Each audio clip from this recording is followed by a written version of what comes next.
আমাকে একটা নিলেন না না কোনো কোনো সবাই একটা আমি ওই যদি ওইটা করা হয় তাহলে ওই কমই হলে এইখানে মাছটা না না হবে না হবে না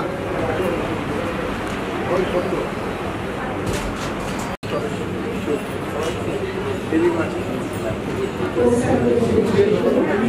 দেখেছি এখানে দুটো বই হবে কেটো আমি বলেছি যে আমার দর্শন মহারাজ কি জয় যাত্রা বাকিরা এবার পোস্টার দেখবেন।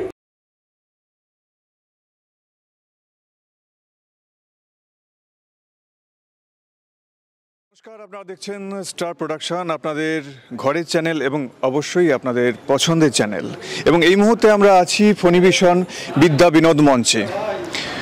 ফণীভীষণ বিদ্যা বিনোদ বাংলার আপামর যাত্রা জগতে এক অবিস্মরণীয় নাম, যাকে বড় ফণী হিসেবে আমরা সম্যকভাবে পরিচিত। তার নামাঙ্কিত এই যাত্রা মঞ্চ, যাত্রাপ্রেমী মানুষজন যারা আছেন তাদের কাছে এই মঞ্চ একেবারে একটা তীর্থক্ষেত্র স্বরূপ। কত অবিস্মরণীয় ব্যক্তিত্বের পাদস্পর্শে ধন্য, কত অসাধারণ সুরকার পালাকার, তাদের স্মৃতিধন্য এই যাত্রা মঞ্চ।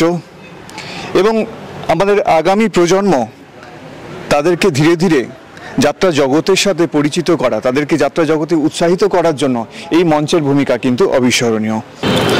রথযাত্রার দিনটি সমগ্র যাত্রাপ্রেমী মানুষের কাছে এবং যাত্রার সাথে সংশ্লিষ্ট যেসব মানুষজন আছেন তাদের কাছে বিশেষ গুরুত্বপূর্ণ, কারণ এই দিনটি একটি শুভ দিন এবং এই দিনে রথের চাকা যেরকম যাত্রা করে, রথের চাকা যেভাবে রওনা দেয়, সেইভাবে পরবর্তী আগামী বর্ষে যাত্রাপ্রেমী মানুষজন যারা যাত্রার সাথে রুজি রোজগারের সম্পর্কে গভীরভাবে প্রথিত আছেন, তাদের সম্পর্ক তারাও কিন্তু তাদের এই যাত্রাপথ শুরু হয় এই দিন থেকে। এই দিন থেকে তাদের বুকিং শুরু হয়, বিভিন্ন জায়গা থেকে নায়ক বন্ধুরা আসেন। যদিও এখন দূরভাষের যুগ, মোবাইলের যুগ, কিন্তু সেই সত্ত্বেও কিন্তু এখনও দেখা যায় যে প্রতীকী যে পুরনো প্রথা যেটা, সেটা অনেক নায়ক বন্ধু ভুলতে পারেননি। তারা আসেন, তারা এসে এখানে তাদেরকে পরবর্তী যে বিভিন্ন ডেট আছে, বিভিন্ন দলের সাথে চুক্তিবদ্ধ হন, সেখান থেকে তারা আগামী দিনে পথ চলা শুরু করেন।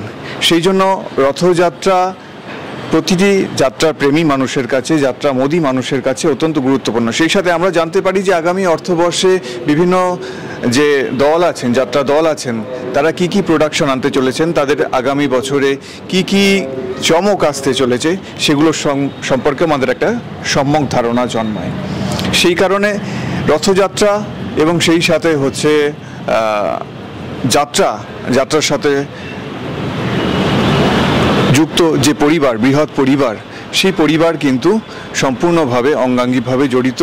বহু প্রাচীন কাল থেকে এই প্রথা চলে আসছে। যবে থেকে যাত্রা বাণিজ্যিকরণ হলো, সেই সময় থেকেই কিন্তু এই প্রথা চলে আসছে।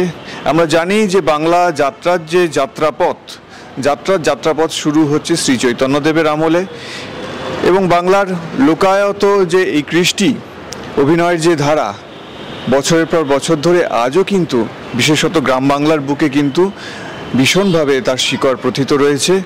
এবং গ্রাম বাংলা আজও মেতে ওঠে যাত্রার কনসার্টে, এবং তার যখন কনসার্টের শুরুতে যখন তাদের বেল পড়ে, সেই সময়তে দলে দলে মানুষ, কাতারে কাতারে মানুষ ছুটে আসেন। যাত্রার রূপ বদলেছে, রং বদলেছে, রস বদলেছে, এবং আর্থিক যে সামর্থ্য, বিভিন্ন যে ঐতিহাসিক পালা হতো, বিভিন্ন পৌরাণিক যে পালা হতো, সেই ব্যয়ভার বহন করায় এখনকার দিনের বিভিন্ন দল ম্যানেজার যারা আছেন, দল মালিক যারা আছেন, তাদের পক্ষে সম্ভব হচ্ছে না। যদিও তবুও যাত্রার যে ধারা, সেটা থেকে কিন্তু বাঙালি কখনোই দূরে চলে যায়নি, এবং সেই যাত্রার যে যাত্রাপথের ধারা আজও একইভাবে নিরবিচ্ছিন্নভাবে বয়ে চলেছে। কলকাতার শিকড়ের সন্ধান করতে চান, তাদের কাছে অবশ্য গন্তব্য বাগবাজার। বাগবাজার একেবারে সেই সুদূর প্রাচীনকাল থেকেই আলাদা ঐতিহ্য, বাঙালির ঐতিহ্য বহন করে চলেছে, এবং বাংলার যে কৃষ্টি মনন, তার সাথে কিন্তু বিভিন্ন ব্যক্তিত্ব জুড়ে রয়েছে এই বাগবাজারের বুকে।